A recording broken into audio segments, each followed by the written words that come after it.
Man, I need you. I definitely need you. If I ain't never needed you before, I need y'all ass. Hey, Ernest! SIMO! Ernest! Hey, SIMO! Hey, boy! SIMO! Didi! Diddy! Yep. Ain't here? Not tonight. Not tonight. Just me and you, Bill. Yeah, and a good friend. Here's the thing about what we do. We're gonna make this happen no matter where we are. The world is shifted, and really right now they got us out here in Atlanta. We're here coming to you from the Georgian Terrace Hotel. We know you're looking around like, when are they going back to the studio? And you know, we read all the comments. You know that? People on Patreon, man, are they ever going back to the studio? Are they ever going to just talk calmly without the audience around, you know, the stories and tell us what's going on? When y'all gonna get back to the stories? When y'all doing the live show, y'all left and got about the format. Here's the thing. This is the way life works. Life will take you in a direction you have no idea about where it's going. So a couple weeks ago, I ended up getting my final call back to come back to the cast of Wild 'N Out. Now, I didn't tell anybody. I hadn't made a bunch of big announcements about it. But I go in and we're going through our workshops. That's where we put all the games on our feet. Nick Cannon, Niles is there. And in through the door, to his surprise, during workshop, walks in my brother and good friend. Played Snoop Dogg in Redemption of a Dog play that I was out on tour with. Yeah. JJ is there. Yeah. Little brother. Yeah. They're doing the niggas since he was what, 10? This man is a comedy legend in the game. You know what I'm saying? It's crazy. I watched him on TV first. Yeah, he got 20 years in the game and ain't even 30. Yeah, he got 20 in the game and ain't 30. He's a young OG. He's a true meaning of the young OG. Trying to put it together. So JJ walks in and then immediately, what are you thinking when you walk in and you see me right there? Like, because we got some stories. Some we ain't even got to yet to tell about us being out on the road. Man, I walk in and you know how you get that shift of energy when you see a person that you rock with, you know what I mean? It's like, especially if you wasn't expecting it, it's like, because when you really rock with people, you be wondering where they at, what they doing. And so I walk in, especially when it's like comedy, you know, they been there, they like, you know what I mean? You never know it. And so I walk in, I see me, I'm like, oh, it's about to go down. Hey man, yeah. Hey man, we definitely was on the goddamn on the stroll, to go down. Running from city to city with that damn tour. Straight and up. man, you know, just us working with Snoop and man, he just really took us under his wing. So that was always. And Jakari Johnson was the dude who put the play on. So we went from city to city tearing shit up. So now we done linked back up. We on the show together, and now it's a problem.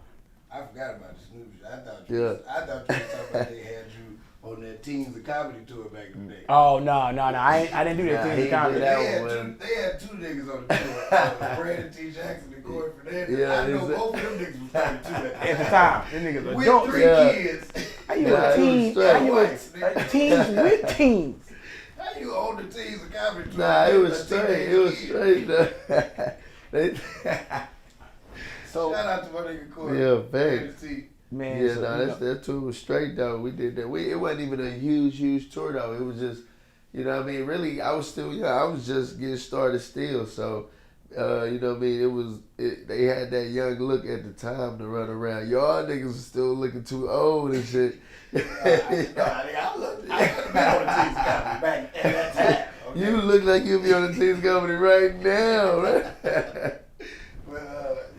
That was crazy. Like, where was y'all even performing at? Grammar school? Elementary? We was doing like high school and stuff. Okay, high school. You and Isaiah was both about 12. So it's like, y'all can't get in nowhere. We was having fun though. We was being grown though. You know what I'm saying? So then they put you on Nickelodeon after that. Yeah. And I know as a kid, being put on TV, being a boss, like that put you in some predicaments, I'm sure. Yeah, I mean, being in charge like that. And in charge of grown people. Well, you know, it's crazy at a young age, you don't know nothing about none of it. I'm having fun, you know what I'm saying? Like, I just knew I was there with my people and we was all going to school. I'm doing what I do, you know what I'm saying? Like, he's like, I'm just trying to get niggas to stop calling me Lil Bow Wow. Like, thanks. Like, you know what I'm saying? Like, I was always having fun with it. When I was growing up in the industry, I always just had fun. Like, even doing the shows and being, you know, like, say, being over all these cash and like knowing I never paid attention to being over nobody. It's like we all together, you know what I'm saying? Like yeah, one band, one sound. straight like that, you know what I mean? And I remember seeing you in Houston. So I'm just starting out in comedy. Yeah. And I'm 19, about to be 20. So I get put on to open up the Arena Theater show. Yeah, this is before me and JJ actually really knew each other. And we met, but I know he don't remember this. This is just during this time. Yeah. He's been on TV, he just did all the comedy show, Comic View. So Yeah, all that. I get there, I'm like, shit, I can get on this show at the Arena. I got JJ on there. I mean, I'm straight. So the dude was like, look, man, you ain't on the show. Yeah. But I'm going to give you 5 minutes to let you open up while people walk in. So I'm performing, and the nigga yells out, beer, popcorn, get your popcorn while I'm on stage. I'm like, hey, man, can you do that? And I start roasting the man, because that's all I know to go to. And he stops for a second, looks at me. Yeah. And I guess at that moment, he was like, all right, I'm going to give him a moment to do his comedy. I say my punchline, it don't get a big laugh. Then all I hear, beer, popcorn. At that point, he don't give a shit about what I'm doing up here on stage. So I do my shit, I come off, but I still feel like I did well. Yeah. I come to the back, Ali is there, Ali Sadiq. He sits in the back. Yeah, what you think that was? Yeah, I said, no, I hit him, you know what I'm saying? It was rolling. Yeah, you about to see comedy in just a minute. I walk to JJ. JJ couldn't be no more than 10, maybe 11. He goes out and starts going in they goddamn mouth. You see, you never know in Hollywood because they're tricky. Yeah. Nigga look 10 and be 25. Yeah. I know how old I am. I know Bow Wow good. is 50. I know Bow Wow 50. Hey man, them niggas are vampires. Niggas sleep in the coffin at night. So I was Ali young. looks at me like that and it's like, so you just gonna let a 10-year-old Yeah. rip this Five thing in in there, your they going city? crazy. The crowd going nuts. This nigga, Oh, me. crazy. Hey, niggas used to have all kinds of So- with JJ Redd. Somebody else writing for him, though. Hey man, he still saying, I don't give a fuck what's Gotta happening. deliver You it. gotta deliver it. Joe Bud, man. And so it's like, it's weird, when I look back and we think about where our friendships all are and how we've all come together to get cool over the years. And then it now be all here. And it's like, we go and do Memphis show. Thanks. And then so the weird part is Memphis show was booked. We've been busting our ass going from city to city to put these live shows together. I mean, we did all of the live shows without mom and daddy. Ernest and Simon went with us on the road. Ernest worked on a project, Simon worked on a project. God's making everybody plate get full. So we like, shit, how we gonna move in different directions all at the same time? So we just trying to make it work. So we pull off, we got Birmingham. We do that show. Then we drive to Mobile. I got a college show with Ashima and Fool. We rolling around. Now me, Ashima, nor Fool got a license. But we driving like motherfucker. We got weed. We the Coke boys. We got shit in the car. We got liquor. All of us. Ashima just got jammed with her goddamn license. Like, my license gone. So none of us in there. She's like, I ain't driving, so you got to drive. I say, oh, I'm going to drive. I don't care. I'm going to go get this goddamn money. Fool right there. I say, fool. Yo, we got to ride with me, bro. I'm driving. You got to, stay up and talk to me. He's talking. Now, I'm talking. I'm like, yeah, man. So, I'm hot now. So I'm talking. I'm rambling. But I'm riding. I look over. This boy is in a full nod. She was asleep. Now I'm just up high driving one deep. He good for the first hour. Now you can't start a story with him. You gotta keep him talking now. You gotta keep him talking. I'm like So a baby on the road. Like anything over an hour, I'm done. I'm out of there on your ass. man, we get back here, man, and we end up having to do a show all together. Me, D-Lay, him. After the Houston second show, we go to Radford, Virginia to do our show. We decide instead of staying in Radford, Virginia, we gonna go to Charlotte and fly out. When we get to Charlotte, flights is all full, hotels is fucked up. We like, oh man, you know what? We might as well ride with B. Lewis back to Atlanta and just stay down there. We come to Atlanta, Airbnb it up, we chill, we kick it for 2 days. Me, Dee, Fool, Dicey down here with us. We smoking, we getting our game plan together, and we playing it all out. So I find out that we ended up gonna start taping Wildin' Out the same time that I got the Memphis show. So I'm like, I don't know how the fuck this gonna happen. Well, there it is. In there, you skipped a very critical part of the story. Oh, yes. You cannot leave these people out. Oh, on man. that bullshit that you and Didi pulled at the goddamn airport. So. Wait. I'll let you come in.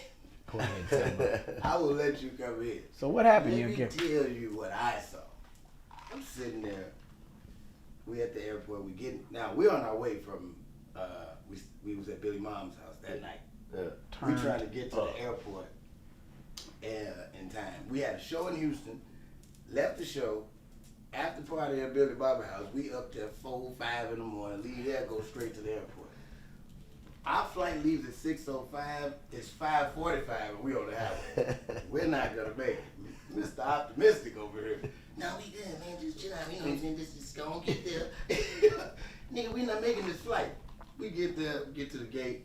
Get to the lady trying to check in. She's like, oh no, there's no way. There's no way I can't put the bags through because they're not gonna make it. So I'm like, oh my God, I don't know what to do now. So now I'm not paying attention. And the great thing about Billy is, or the great thing about the team is we all know when to pick up and just run with it. Because I had no idea what was going to happen next. Next thing I know, Billy goes, fuck. Okay. Hey, man. He puts his hands on D-Lane's shoulder. Come, let me talk to you, man. It's going to be all right. It's going to be all right. Come on, man, let me talk to you. They disappear for a second, walk over to the side. I'm standing there with Dicey. I'm confused, like, yeah. Billy comes back. This is where you pick it up. So I'm standing there looking at D-Lane and I say, man, those kids, those orphans, man, they're going to be really disappointed. When I don't know what we're going to do. What are we going to do with the instruments? And oh my God, they're going to be stuck there in Atlanta. The lady looks over. She says, what kids? What orphans? I said, the guy you're looking at right there, he's looking away. He's classically trained pianist, celloist, pianist, and clarinet player. He plays 9 instruments. He's one of the biggest composers and arrangers in the world. And the lady's looking at me, she's like, who, him? And I know at this point that this lady does not know who D-Lay is. And so D-Lay got his shades on. I go full into, hey man, it's okay. You know what? I'm going to make it work. I told your dead dad that I was going to take care of you, so don't you worry about it. You know, you're doing this for the kids. We're going to make it work. He said, well, what about what's going on with the bags? The instruments are going to go to Atlanta. We'll just have to get you to fly to Atlanta, pick the instruments, and then fly them out to Charlotte. And so the lady's like, well, wait a minute. What's going on in Atlanta? Oh, well, he can't play for the orphans that have just recently been unadopted who are in this program for music to see him. And I'm trying my best not to laugh. You know what I'm saying? So Billy and D-Lay walk off again. So now, me and Dicey gotta continue the story. So Billy and D-Lay walk off, and I'm like, you know what? You know who loses in this situation? The goddamn kids, man. The fucking kids lose out. It's not us. You know what I'm saying? Because us being there and performing and getting paid, that's not what it's about. It's the kids. That's what we're there for. It's never losing out because someone made a mistake. Oh, me. Dicey like, what? She's completely lost. so in that moment, I walk back over with D-Lay. D-Lay has this denim jacket that's custom painted with his name that says "Take It In" on it, and it says "Did you miss me?" And so I said, "See, let me tell you, he's dedicated." Wait. The nigga told the bitch that D-Lay was a classical trumpeter. He's a trumpeter, pianist, cello player, and oboe. He plays 9 classical instruments. And I said, do you have YouTube? She says, no, I don't have that. I said, of course you don't. That's why you don't know who that is. I said, he's a worldwide phenom for playing these instruments. Has over 50 million followers. Huge.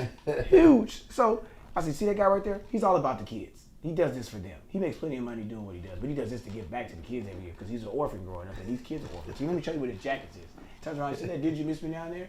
That says, "Did you miss me, kids? Because I know you're orphans. Because I know you're waiting on somebody to adopt you." And you know what it says at the top? Take it in. That means you don't take in the negative energy when you've been molested by people in your lifetime. So these people have been orphans who was molested. So this woman now. All of this is covered off the top of his head. He's standing there looking at the chat. Now wait, because see, I'm like a video recorder. I see everything and I remember everything pinpoint. Yeah. Pretty much. Like the man walks up back over with D. Like now they both got on shades. Like we all dressed like we doing something, so it's very believable. They got on the shades. You know, Billy and D-Lay go full force in the airport. Shades, mink coats in the summer. They don't give a fuck. Loafers. Like, they don't give a damn. These niggas out there. So he walks back over with Dee, and they standing there, and he like, yeah. See that jacket right there? Yeah. It says, did you miss me at the bottom of it? You know why it says, did you miss me? It's an 8-year-old autistic boy. Because every time he comes back to see that boy, the boy says to him, did you miss me? See at the top where it says take it in. I love how Billy get this thing where he think if he talk soft, people believe him more. He said, see where it says take it in? That's the name of his #1 single that he made for the children. Yeah. Take it in. I'm sitting there like, take it in for the children. This shit is all corrupt. So then he flips it. Because he wants the people out there who have space in their homes to take it in. Take these orphans in. I'm like, man, come on, bro. Now here's the thing. I'm not good at regurgitating this shit sometimes, because most of the time I'm high. So I'm tooted and booted at the airport. I'm out with my shades on, so I'm saying anything because we got to get on this flight to get to this. You know, we got to get to Radford University where we got to show. And we're not paying for another flight. We're not paying for another flight. flight. So what do? Keep talking. We talking our ass off. So I'm going at full 100 miles an hour, so I know I got the lady on the hook, so now I'm reeling her in. I said, well, you know, his instruments are there, so we're not going to be able to play the thing. And if they're there, then what are we going to do to do a concert? What is he going to play with? He can't play with his hands. She said, okay, so we need bags to get there. Okay, so you know what? I know what we got to do. Because she pulls up a flight. The first flight is $467. I said, I can't do that. I need you to just change that flight there, because if we do that, then that flight's going to take him there and the instrument's not going to get there. She was like, you're right. You know what?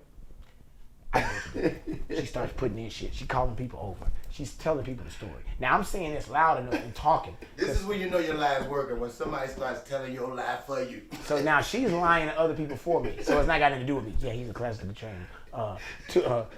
Trumpeter, cello player, oboe player, oboe player. The instruments is going all off the rails. Who plays an oboe? Who plays a fucking oboe, a clarinet, a trumpeter, and is a pianist all at one time? And so this story is going around. Now I'm saying it and making the dialogue happen. I'm walking with Didi. What I'm doing is this is where I keep talking, but I am spreading the concept around in the area. I know these other people work for Delta Airlines. So I'm going to have this conversation not with them, but just in front of them so they see it. I said, so what are we going to do about the kids? I mean, the orphans are going to be there. I'll just drive. Whatever I got to do to get there. She's like, man, you ain't going to make it there in time. I said, you know what? No, I'm going to make it there in time. We're going to find a way to make this happen. Don't worry about it. I told your daddy when he died I was going to take care of you. And that's what I'm going to do until my dying day. That's what he got me. That's when I had to walk off. So we spreading this conversation around. We come back, and then finally she starts fixing everything. We get it. We walk through the airport. We get on the flight. We make the flight. Brandon Lewis picks us up from Charlotte in the van. We ride down. We get to do the show, and then we're riding back. And we in Atlanta, and then I get a random call to go to a radio show audition. I find out that we tape in Wild at the same time we tape in Memphis. So I have to make the decision about going from taping and doing Wild out here in training camp, going to Memphis to do the shows and coming back and forth every night. And I'm staying up for days at a time, and that's what we just finished out of.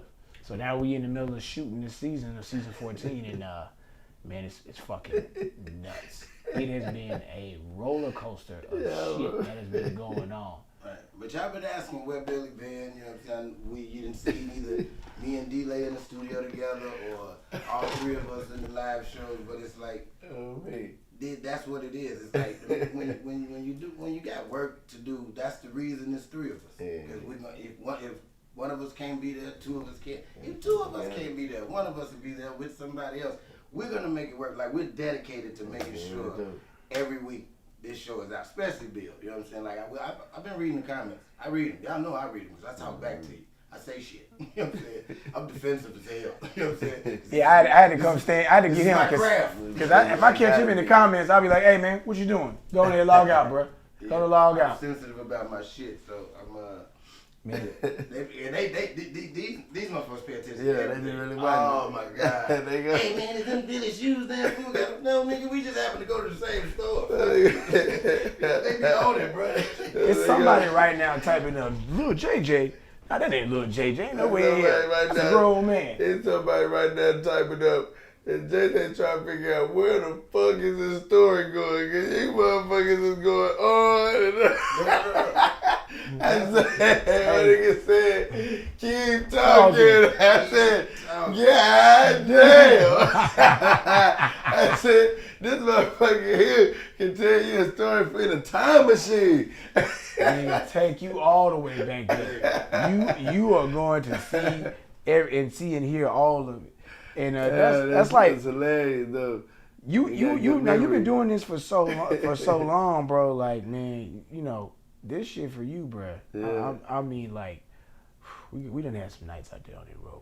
We done had some nights out there on that road with that goddamn play. Backstage acting a goddamn fool. Yeah, this shit dope. With Snoop, I know. I don't even see how y'all did no play. Can you tell them who told me about smoking, hitting the blunt through my nose, about the bishop teaching me that back? Is that the bishop? Yeah. Is that bishop showed them how to take that, how to inhale it a different way? You feel me? Hey, church, straight like that. Who taught you, nigga? I don't want to hit the blood after you do it. I came back doing that. That's when you start calling it. You ain't smoking. You should put it through your nose, nigga. They look at me like, hey man, somebody got to help this nigga. Me. That's the perfect way to smoke by yourself. You niggas see you doing it. The booger blunt. So Billy can keep that. Let him hey, you got that one, bro. Just hold that one on, buddy. Hold it down. But no, we basically was just trying to remind, put it out there what's been going on because they've been. Hell yeah, nah, this shit funny. That story was all over.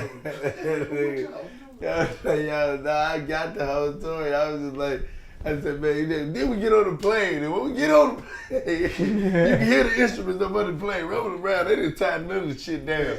That's what makes this podcast so cool is that we can tell them the story because that's all they want to hear is the goddamn story. What the fuck happened?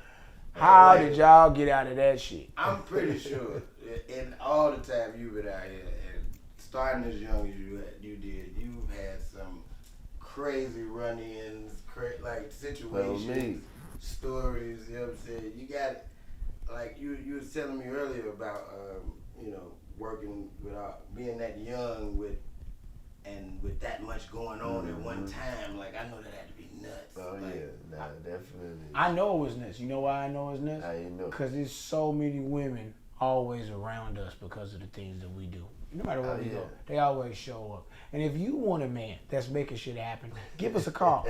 323-385-9734. We'll get somebody over there to you. Let me tell you what's about to happen, guys. We're going to take a quick break for my sponsors. We're getting a shout out to our Patreon subscribers who are out there. Get on Patreon. Get the content early. I know you're thinking, what the fuck I need to do the Patreon for if I can listen free? No, we got other shit that you ain't going to see unless you fucking pay to get on Patreon. So shout out to the Patreon shit. Exclusive shit. This is our halftime break. We'll be right back right after this.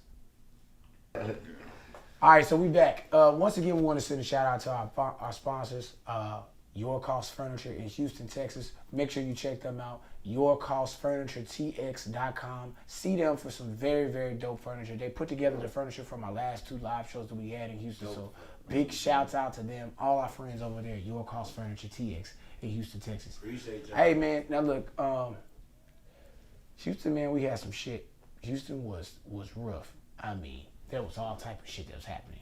One thing in particular that we got to talk about. It's all over the news. It's been fucked up, but it's crazy. One of my friends from way back, there at the show, you saw him, my boy. Me and Nick grew up together. There's a knock at the door. I don't know who that could be. Oh, hey. How you doing? So my boy Royce. What I was saying was, there's a lot of shit that's going on in the world today.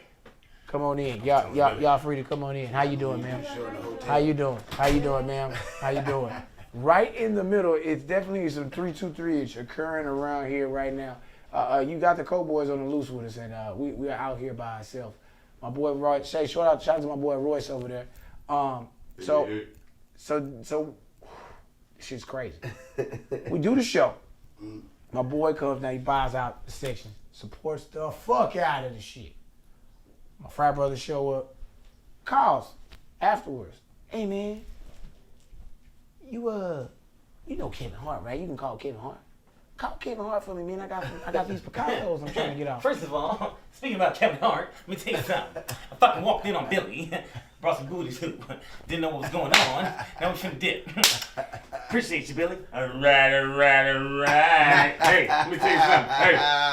Hey. That's what the fuck we do, fellas. It's fucking Plastic Cup boys. About to leave. Let's go. All right, baby, let's go. Billy, I love you. Hey, let me tell you something. Call me, because I got some shit for you. If you need anything, call me. All right? Okay, I'm gonna call you, boys. Hey, let me tell you something. You know what this means, fellas? This means not much. I love y'all. If you need anybody to come give us a call, 323-385-9734. We'll get somebody over there to you. He's definitely about to get some. He's about to get somebody over there. Bullshit. Y'all thought it was bullshit. Y'all thought it was really happening. We didn't know this shit happened all night. So that just happened out of nowhere. randomly happened. So give a nigga an inch, you take him out. So I'm there after the show in Houston, second show. My boy hits me. He says, "Yeah, man, you know anybody want to get some Picassos? You know Kevin Hart, call him. I got these Picassos. I got a Monet." I said, "A what? A Monet, my nigga." I said, "You mean Claude Monet?" No, backstory. My daddy, Pop, was an art teacher. That's what he went to school for. Art, history, background major. Right. So growing up, I understood about Claude Monet being a great pointillism artist. I understood about who Picasso was. In my brain, there's no goddamn way that you nigga got a Picasso or a Monet. There's no way. These are $1 million paintings. These are museums. So he FaceTimes me and says, "Yeah, nigga, this shit live. You know, we can sell it for like, you know what I'm saying, 1.5. Yeah. We split it. You take 500, I take the $1 million, my nigga. I came up on him. I'm gonna put you down." I say, "Yeah." I said, "Yeah, I'm gonna call." He said, "Then you could call Jamie Foxx and get these goddamn." Now I got these rollies over here. These the presidential rollies, big diamonds. Now they go for $65,000. Let's just get them for 20. You call and hit him up. I say, "Hey man, let me call you right back. My kids is up running around." Now in my head, there's no goddamn way this nigga got a real Rolex, a Picasso, and a Claude Monet painting. And he's gonna sell me one of these prints. I was like, there's no way that's what he's doing. Nigga text me this shit. I immediately call him so we can laugh. And so we laugh. There's no way. So there's no way. He must be hot. He calls me back again. He said, "Man, look at this, man. This is a work of art." He is running his hands over the painting. I hang up. Nothing. I was like, "Hey, man, I'm going to call you back. I ain't got time. Now, I pull up on you if you need me to." I say, "Hey, bro, let me call you back." He said, "Man, you know what? You in LA. Why don't you just take the paintings back to LA with you and just hold on to them until you find somebody who want to sell them, and then when you sell them, you split the bread." I said, "Man, I'm going to call you back." So we go do the show. I'm here in Atlanta. Up on the news flash hits. Biggest art heist in the last 60 years in America. $28.5 million heist. Tony Busby's house is broken into. They got him on camera, so it's no refuting it. They got a whole paper trail. And who is it? My goddamn friend. Whose name, you know, they saying they gotta have that name. I'm not, for the sake of fact, I'm not a snitch. You look up Tony Busby heist, Houston, Texas, and you see which friend you think it is that I'm speaking of, because as much as you want me to give you the name, I gave you the name of Tony Busby heist, $28 million. You can look that up and get up the information. However, I then realized I had a chance to have $2 million paintings in my possession, and I did not believe it because horse fucked yourself. I horse fucked myself, and I probably at that point, if I'd have got involved, would have been involved in one of the biggest art heists. You'd have been the dumbass nigga on the plane trying to go back to LA With with two Monets. They definitely would have known I was on cocaine. It's like, oh, this nigga that lost it. This nigga out here stealing artwork. Who the fuck just walked through the is James Bond stealing artwork out of a museum? What the fuck going on? What kind of crown heist bullshit you on? Some crazy shit. So I mean, just these weeks have just been, everything is happening. I go to do a show in Orlando with my boy Harold Dion Thompson. He's an attorney. Now, we got super cool when we were in college because people would mistake him for me because I was doing comedy because the nigga looks just like me. Is on Instagram. Is on Instagram. You look up Harold Dion Thompson, Google it, or Dion DeNovo, and you will look up and see the nigga that is my twin. We go out in Orlando after I got a show. I'm hosting a club night. We there, downtown, in Orlando, clubbing. We partying. They wilding out. Billy Sorrells is in the building. They doing it big over in the section. Shout out to my boy Billy Sorrells is up in here. So all the comedians is there. Dion's in the section with me. So freeze. A few weeks before that was Courtney's birthday. He goes to Courtney's birthday party. People think it's me at the birthday party. I ain't there. I'm with the kids getting them situated before I come to the club. It's like, how the fuck Billy changed clothes so fast? So now they're trying to figure out how his hair was short and long at the same time. So people very fucking confused. You know. So this particular night, we at the club, we partying. This nigga yelling out my name the whole night. The MC yelling my name out the night on the microphone. Everything's good. We got a bottle comes over. Bottle number 1 comes. We in the section. Now I can tell my boy Dion getting lit. Because now he's opened up his shirt. Yep. He had a collar shirt on. That's the and once the shirt opens up and you see that wife beater in the belt that's tucked in, I said, yeah, he lit. He leaned over and said, my nigga, I'll kill any niggas in for you, my nigga. You just that type of nigga for me, my nigga. I fuck with you, bro. And he I always want to kill for you when they get drunk. Like, not now, nigga. Like, your hand high. Don't worry, my nigga. Anybody got a problem. Plus, I got some niggas I defended that I got out of some charges and shit. They just got out. They good. They with me. So we good. I said, okay. All right, cool. I'm good, man. We chilling. I'm having my drink. I'm chilling. In walks after a game with the Orlando Magic, the 76ers, Joel Embiid, and Ben Simmons. Now they kind of coming in low key because they just lost. Some white bitches around. The team managers, a couple other people. They come and they get to the section right next to us. But the club sections are so small that Embiid is standing at the edge of the section and starts standing over in our section. Now this nigga's so huge that we can't even see this nigga no more on the other side because he's blocked out everybody. My boy Dion gets mad. He said, look, man, that whole ass nigga gonna move. I said, who is gonna move?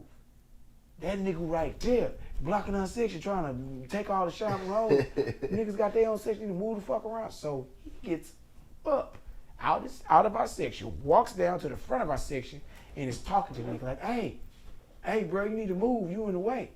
So MB looks at him with a drink in his hand and is like, looks back this way. Ben Simmons over there, they talking. And one of the other like assistant managers or whatever was there. So he was like, hey, bruh. At this point, he is poking this nigga in his arm. Hey, bruh, you need to move. And so MB's looking down at him. He's 7'2". Yeah. Now, Dion is my height, 5'9", 5'10" and a half on a good day. So Dion now he's got a bottle of Hennessy in his hand. So Dion stands up on the shoulder of the couch, the edge. Now, he's just barely above this nigga's shoulder. And he yells, either you gonna move or I'm gonna move your bitch ass, but you gonna move.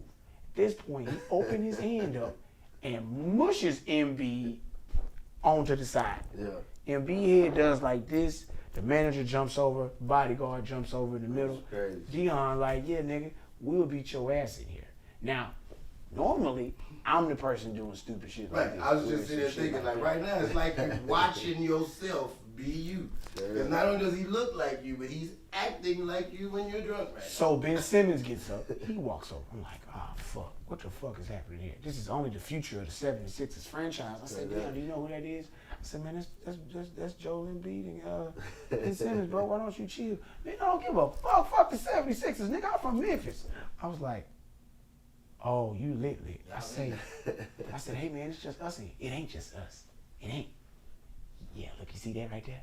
Yeah, nigga, them niggas just got out. We a bloodbath these niggas in this hole. Turned up. Hey, they just got out. I said, I said, they can disbar you. He said, yeah, they ain't gonna disbar me. They got the felonies. I said, every time these niggas get locked up, I get to get them back out. That's what work for me. Just to keep these niggas in trouble so he can stay working. so Embiid is there, the security guard there.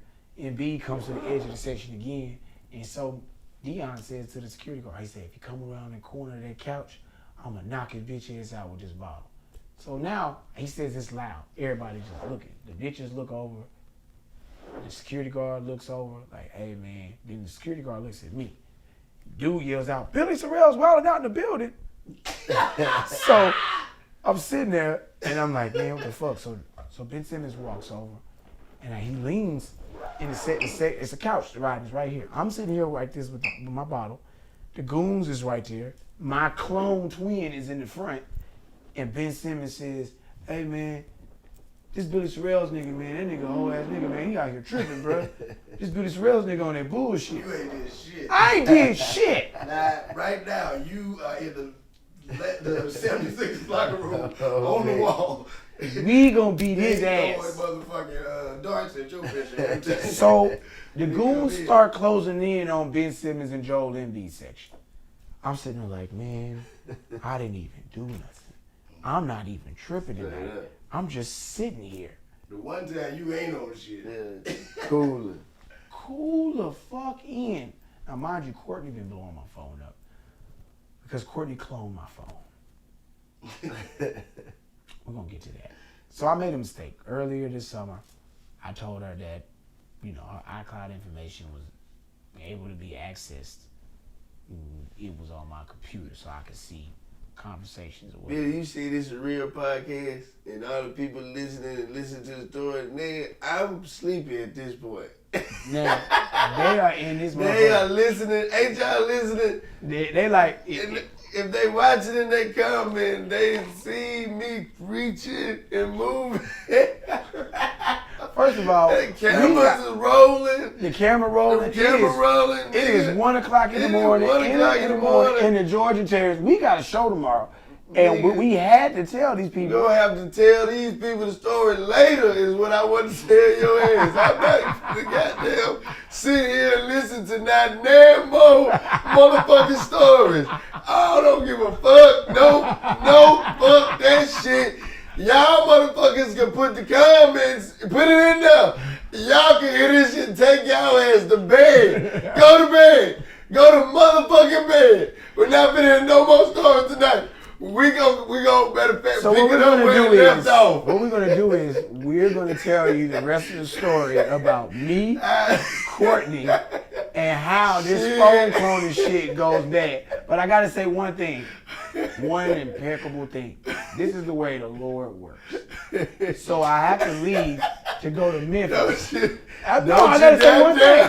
I'm gonna say one thing. Just tell them. I gotta tell them this. So I'm coming to Memphis to do the show and coming back here.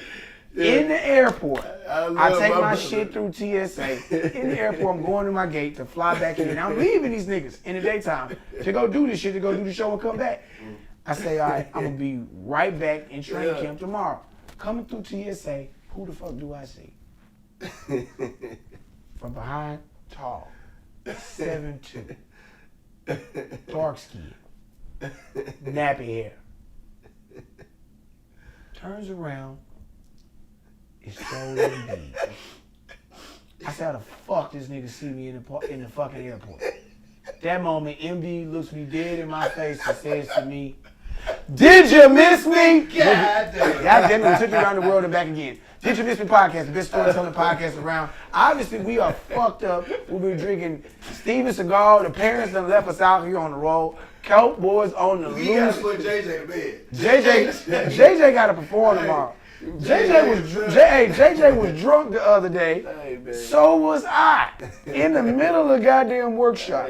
But we gonna pick up more stories this week. Running loose in Atlanta. More to come. And if you're a Patreon subscriber, you're gonna get all this shit early. So I guess is this the first time this shit gonna be continued? Yeah. I think so. It is. Nigga, you said, man, I don't want to hear Goddamn.